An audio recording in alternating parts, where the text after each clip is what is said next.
Good morning, everybody. We are going to learn all about Zentangles today. This is going to be our first project, and it's a project I like to start with because it's fun and it's low stress, and there's really no way to do it wrong. Some of you probably have already done Zentangles before, or maybe even seen something like this, but anybody can do it, and it's really it's a lot of fun. So I'm going to go through basically the PowerPoint presentation here. At the end, there in your Canvas page, there are some videos you can watch on the Zentangle page, and I recommend that. It's kind of handy to see the way people work with this. So what they call it is doodling with repeated patterns, and that's really a good description of it because we all like to doodle. We do it uh, when you're supposed to be taking notes. Oftentimes that's when I do it, but you don't always have any sort of direction, and that's the difference with Zentangle, is that you kind of come up with a little bit of direction, a little bit of intentionality, and you kind of go with it from there.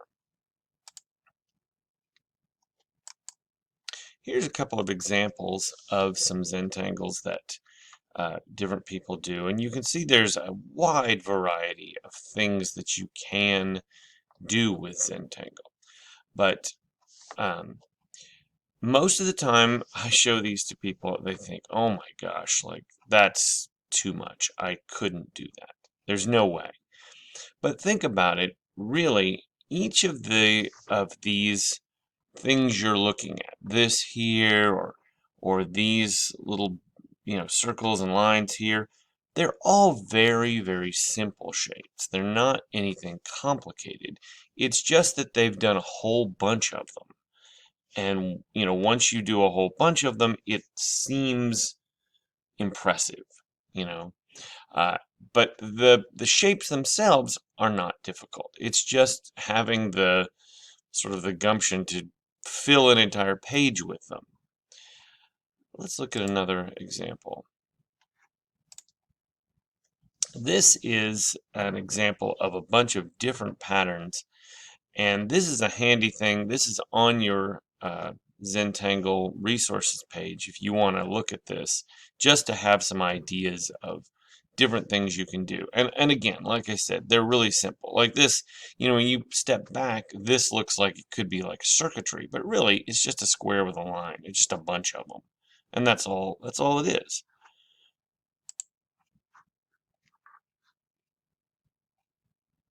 Nope, I don't know what that was. One of the things in Zentangle that we have to make sure we pay attention to is being deliberate. And that is probably the main thing that makes this different than just regular doodling where you're just sort of scribbling along the paper. This is deliberate. So even though none of that stuff is difficult or complicated, it's all specific. I'm going to choose this section, I'm just going to fill it with little circles, and that's very deliberate, and that's what you do, right? Does that make sense?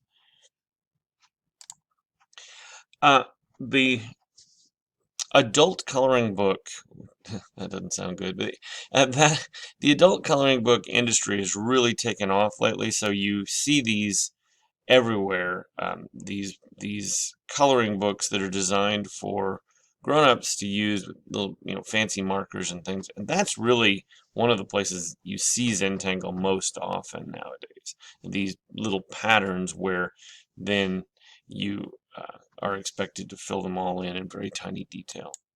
Some Zentangles can tell a story.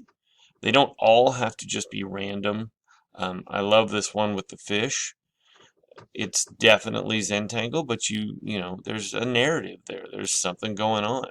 Or they can depict something real, like those shells and sea, that sort of sea theme.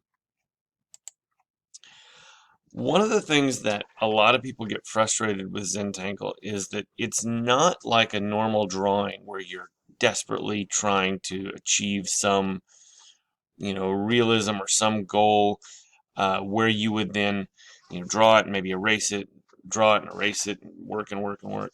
With Zentangle, the whole idea is that you just go with what you got. And if you mess up, then you just go with that. Like you're drawing a line and you're trying to draw all these lines next to each other and one of them bends. Well, now start bending that way. You know what I mean? It's not it's not meant to be high stress. It's meant to be, free flowing. The one thing that I'm going to ask you to do that may be a little bit difficult to fathom at first, I'm going to ask you to add some shading to 2 of your Zentangles. Your assignment is going to be to create 4 Zentangles. And if you got the paper packet I sent, the art packet I sent, it had some little squares all ready to go. So 2 of those I'm going to ask you to include some shading. And you can see here where the shading is. It's, here, it's here, down here. Shading, basically, all shading does is it's adding a little bit of gray to distinctly differentiate 2 items. So wherever those items come together, there's a little bit of a shadow, and that's how you can tell them apart. And so you see that here. So this looks like a bunch of balls of yarn or something. They're all differentiated by that little bit of shading. Shading doesn't have to be anything crazy, but it just does add a little bit of 3-dimensionality. I'm also going to ask that you include just a little bit of color in 2 of your Zentangles. Now you could do color and shading on the same ones, that would be fine, but you can see here we're just adding some color. I think this was probably done with watercolor, but you can do it with marker, crayon, whatever. Just adding a little bit of color makes it pop. Here's some more examples of some with both shading and color.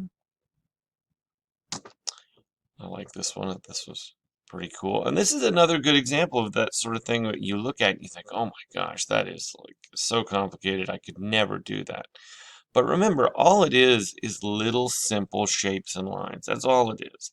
In the end, it looks really impressive and really complicated, but there's not that much to it. And finally, here's just some examples of different applications of Zentangle. I like this phone. And you could do this yourself. You could actually Zentangle on your own phone. So that's it for that. Like I said, I'm going to ask you to do 4 Zentangles, and I want you to fill out the quiz on Canvas that says Zentangle Quiz. That'll kind of ask you some questions about what you thought of it, and then it'll give you the opportunity to upload a picture of your Zentangle. So if you'll just set all 4 of them out and then take one picture of them, that'll be great. All right. Thanks, everybody.